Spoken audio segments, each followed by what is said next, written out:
thanks for taking the time today. Congratulations again on your award.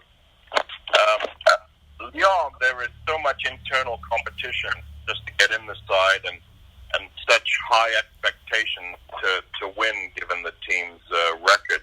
How do you handle that pressure and demands, or is it just something you're used to now? I think it's about terms of mentality and the strength of the team.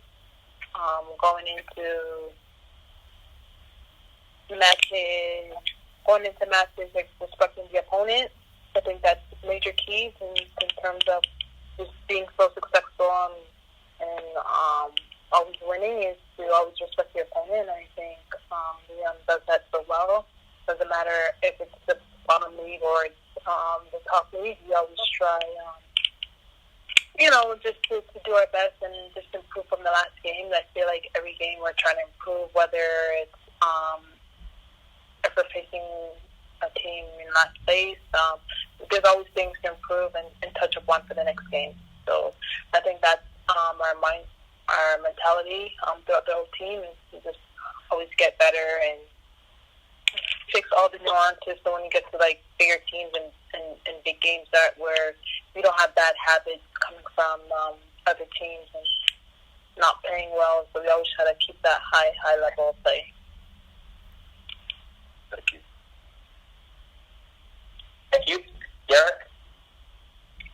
Yeah, thanks, Richard. Hi, Kadeisha. Thanks for doing this. I really appreciate it. I just want to ask you, yourself as a player, how much have you grown in your time in France? And is it just a matter of how is it the professional game has changed you now? Do you feel like you're pretty veteran when it comes to what it's like to be a professional now playing this game for a living? Yes, I feel coming to Lyon, obviously from college at a collegiate level, going to Lyon, I for sure gained lots and lots of knowledge on the game, and obviously being a part of my national team for so long, just having improvements there. So I would say from my two coaches, from my two teams, from the national team and from Lyon, I think they both helped hand in hand with my game in general, from the knowledge on my game to technique and passing and just awareness. I think both play hand in hand to that. And just being a professional, I think it's my fourth year, almost one of my fifth. So I feel pretty professional, and I feel very, I would say, I've been doing this for quite a long time, so I feel like just normal, normal day of life. Mm-hmm. Thanks. Thank you. Harvey? Hi, Kadeisha. It's Harjit in Vancouver with Equalizer. Thanks very much for taking the time to speak with us. Welcome back to Canada. I was wondering, with Canada, it's going to be the third major tournament coming up where the team has had a different coach. I was wondering, what's your thoughts on the new hire of Bev Priestman and your thoughts on the Tokyo Olympics coming up next summer? Thank you.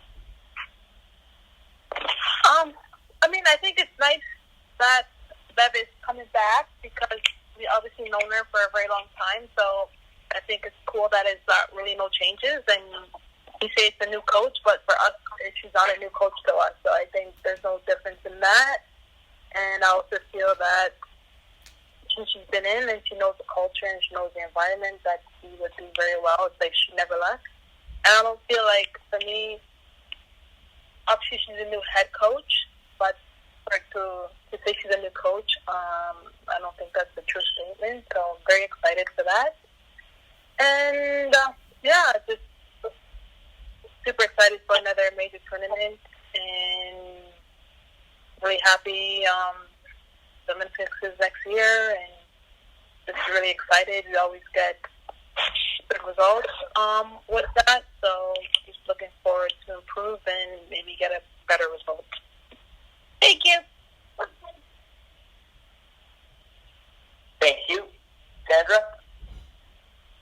Richard. Kadeisha, congratulations on your Player of the Year award and your run here with Leon.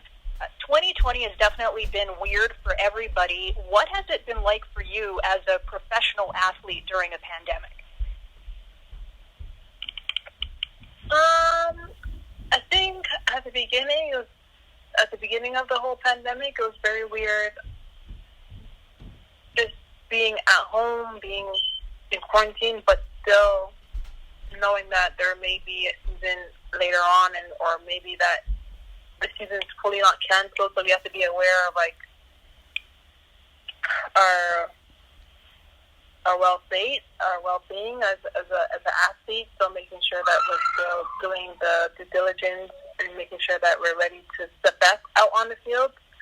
And I think after the 3 months I was away from football, away from Leon, and when we got back into the scheme of things, it was quite difficult for sure. And right now, in this moment, it feels pretty like there's not really no quarantine no COVID, other than taking the COVID test like so many times a week, just to be safe. But I think in France, we're rolling, season's going, Champions League is on.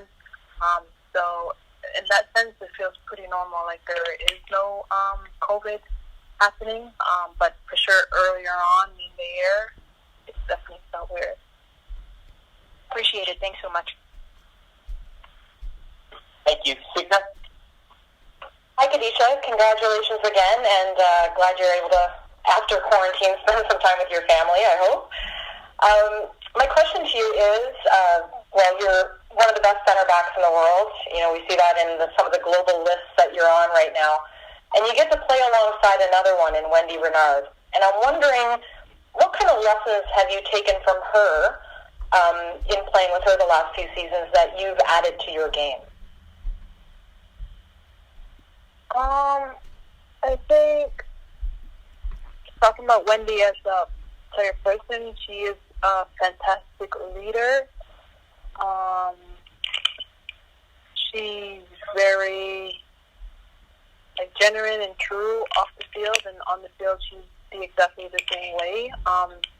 Just thinking of a true captain, that is who she is, and that's what I pick up from her. Just the way she handles situations. I'm sure she gets she's a big name in Leon and in the club, and she has a lot of responsibility, but she handles it super well, and I really admire her for that. And that's what I take from Wendy. Obviously, we're two different types of center backs, but the leadership is what I truly admire about Wendy. Thank you. Thank you. Derek, follow up? Yeah, for sure. Kadeisha, I just want to ask you about, your team in France there has been dominating for so long, and they really set the standard of women's football in Europe. But I want to ask you about, in the last few years, there seems to be a bigger push by other European clubs to try and build their women's program up. Are you seeing the growth of women's soccer in Europe, and are you seeing other teams really kind of put a lot of resources into women's soccer that is starting to challenge you guys' dominance there in Europe? I think it's great that other clubs are starting to invest on the women's side, and I don't really see it as a threat to Leon. Just more of just an opportunity to you can't do the same thing you did last year, and it's an opportunity to grow and get better, and you can't really settle.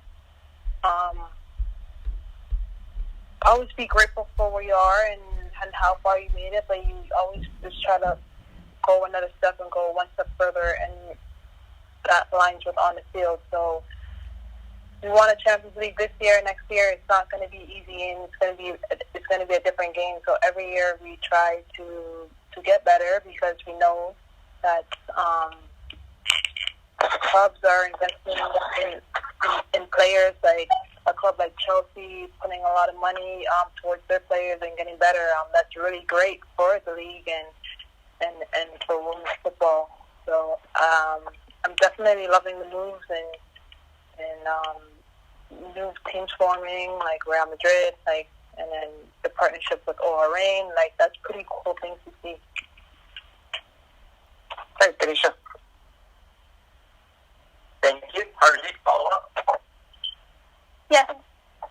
Kadeisha, I was wondering what's it like living in Lyon during the Black Lives Matter protests that we've kind of seen all over the world. I know it's happening in France. And have you been to any of the protests, and what's it kind of like? There's usually a lot of protests in France. Really, I was kind of at home during the big movement of Black Lives Matter. I was at home, and I was still quarantining, so I didn't attend any protests, but I've been following up just on protests in the States and stuff, which was really it's cool to be alive at the time and to see people just fighting for like their rights and stuff. So I wasn't in Lyon during that time. For sure, it's still going on and it's still happening, and in France there's other things going on. So it's pretty, like, it's really all over the world. Thank you. Thank you. Ezra, follow up. Thanks, Richard. Yeah, just circling back to the national team, obviously there's been a pretty long layoff. How does the group continue with that momentum after qualifying for the Olympics, but the Olympics didn't take place this summer? So how do you just keep that going and look forward to 2021? I think we talk a lot during like WhatsApp and Zoom calls, so making sure that we all stay tuned, that our end goal is all the same. So we've been doing a lot of check-ins and really seeing how everyone's doing. That's pretty much the only way we can really stay tuned as a team until we actually meet again. Excellent. Thanks. Thank you. And then Signa, follow up. Sure thing. Kadeisha, I know everybody's kind of waiting for the year 2020 to end. If you had a crystal ball for 2021, I know it's a big year for you for club and country, what would the end result be in that crystal ball? What do you see Lyon doing? What do you see Team Canada doing at the Olympics? Well, kind of easy question. I feel like I think the Champions League, winning with OL again, like I said, every year it gets harder and harder, and other teams are getting stronger and stronger. So it's always cool to see in the end when we do win, when we finally win. It's like every year you think the different players leave, and you feel like, oh, maybe we might like this, but in the end we always seem to come out. We always sort of come out on top. So that's always exciting about Olympique Lyonnais, that we, for the most part, always get the job done no matter who's out on the field. There's always a lot of injuries, different lineups, red cards. So it's always cool to see that the team adapts and overcome. And for Canada, obviously, a few of the players have 2 bronze. I have 1 bronze. So just looking to change that color and get gold that year. Thank you. Good luck on the journey, 2021. Yep, let's go.